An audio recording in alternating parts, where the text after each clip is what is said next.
అనుగ్రహం కంటే ఇంకా కావాల్సింది లేదు. ఆ గాయత్రి మాత అనుగ్రహం ఉంటే సమస్తము వస్తాయి.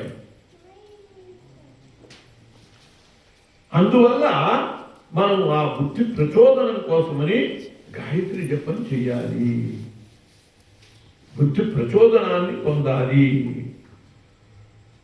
లోకమంతా మన మాట ఎక్కడ వింటుందండి అని మనం అనుకోవచ్చు. బ్రాహ్మణుడు తన కోసమని చేయడండి ఏ పని, లోక సంగ్రహణార్థమే చేస్తాడు. మనం గాయత్రి మంత్రం ఏమని చేస్తున్నాం?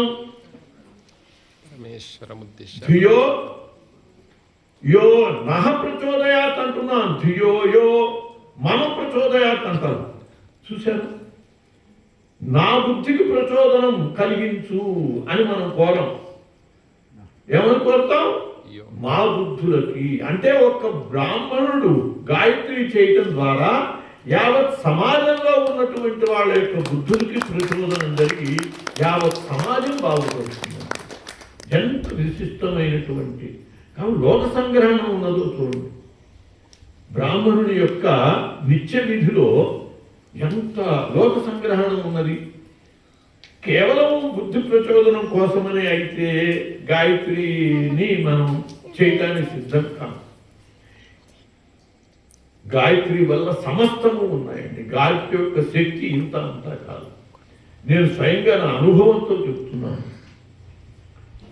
పొద్దున నరేష్ గారికి చెప్పాను, మొట్టమొదట నేను గాయత్రి, నాకు సంతానం ఆలస్యమైంది.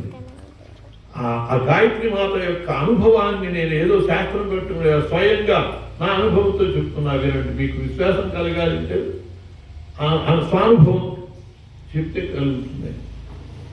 నా సంతానం కలగలేదు చాలా కాలం. నా భార్య చాలా దిగులు తడిపేసేసింది. ఆడవాళ్ళు సహజంగా ఇంకా నీళ్ళు పోసుకోలేదా అంటూ ఉంటారు. ఆడవాళ్ళు లెక్క తీస్తూ ఉంటారు, వీళ్ళు వచ్చి ఏడుస్తూ ఉంటారు. మరి ఏదో ప్రారంభం ఉంటేనే ఈ పరిస్థితి ఉన్నది. కాబట్టి ఆ ప్రారంభాన్ని తొలగించుకోవాలి అని అంటే బ్రాహ్మణుడికి ఏకైక శక్తి గాయత్రి. అందుకోసం నేను గాయత్రి పురశ్చర్య చేశాను. పుత్రజీవికలు అని ఉంటాయి విత్తనాలు, వాటితో గాయత్రి పురశ్చర్య చేస్తే అద్భుతమైనటువంటి నిదర్శనం చూపించింది అమ్మవారు. నాకు కుమారుడు కలిగాడు, గాయత్రి హనుమత్ ప్రసాద్ అని పెట్టాను.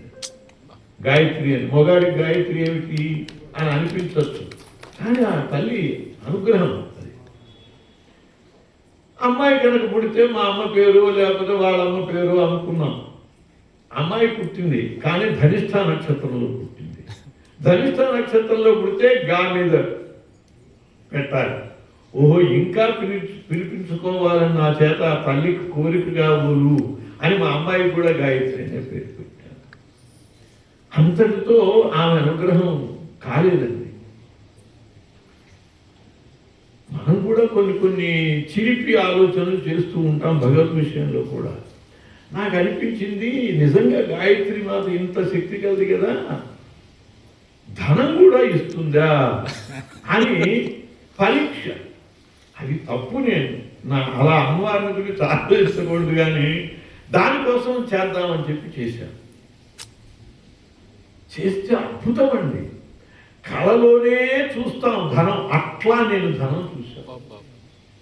ఒక గ్రంథము ముద్రణ అయ్యి వెంటనే 3 పర్యాయాలు ముద్రణ అయ్యి సమాజం ఎగేసుకుపోయేది.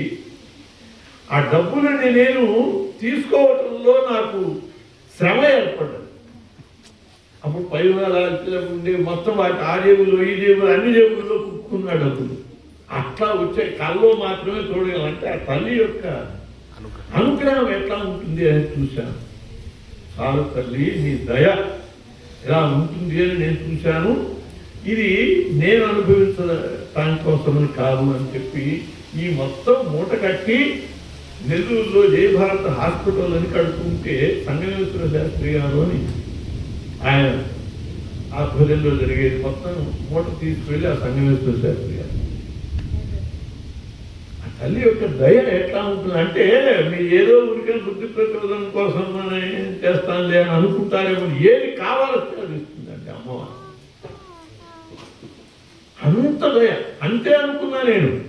ఒంగోలు హనుమ నవావతార క్షేత్ర నిర్మాణం చేస్తుంటే కంచి స్వాముల వారు ఆర్డర్ ఇచ్చి చేయించినటువంటి గాయత్రి మాత విగ్రహాన్ని శాస్త్రి గారు మీరు ప్రతిష్ఠించుకుంటామంటే మీకు ఇస్తామన్నా. చూడండి, తల్లి వస్తానంటూ ఉంటే నేనేవాడిని కాదంటానికి తెచ్చుకుని గాయత్రి అమ్మవారి ప్రతిష్ఠ కూడా చేశారు. ఎన్ని చేయించుకున్నదో నా చేత ఆమె దయ ఉంటే.